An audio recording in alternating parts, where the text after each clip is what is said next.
Assalamualaikum warahmatullahi wabarakatuh. Perkenalkan, saya Intan Norensia dari kelompok 5 akan menjelaskan definisi dari kelompok rekening beban. Jenis kelompok rekening beban yang pertama adalah beban gaji. Beban gaji adalah beban yang harus dibayarkan oleh perusahaan kepada pihak lain atau jasa-jasa yang telah dilakukan oleh pihak lain demi kepentingan perusahaan. Contoh dari beban gaji adalah gaji pegawai, gaji karyawan, dan upah. Dan yang kedua, ada beban sewa.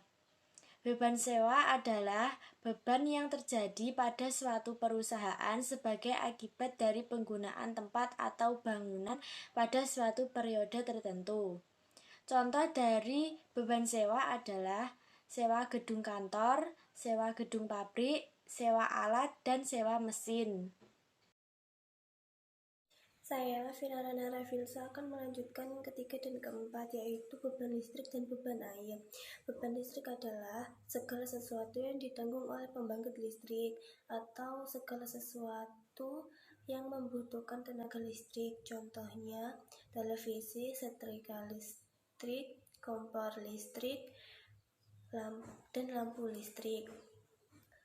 Beban air adalah beban yang besarnya atau biaya yang dikeluarkan untuk mendapatkan air, misalnya untuk memproduksi dalam satu perusahaan, contohnya air PDAM dan air minum.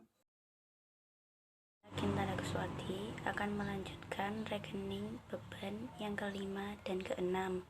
Yang kelima ada beban asuransi. Beban asuransi adalah suatu beban yang menjadi kewajiban untuk segera dibayar yang akan berpengaruh pada berkurangnya kas. Contoh dari asuransi adalah asuransi jiwa, asuransi kesehatan, asuransi pendidikan, dan masih banyak lagi. Yang keenam ada beban penyusutan. Beban penyusutan adalah pengakuan atas penggunaan manfaat potensial dari suatu aktiva. Contoh penyusutan adalah penyusutan gedung, penyusutan mesin, dan penyusutan kendaraan. Sekian dari kelompok kami, kurang lebihnya mohon maaf. Terima kasih. Wassalamualaikum warahmatullahi wabarakatuh.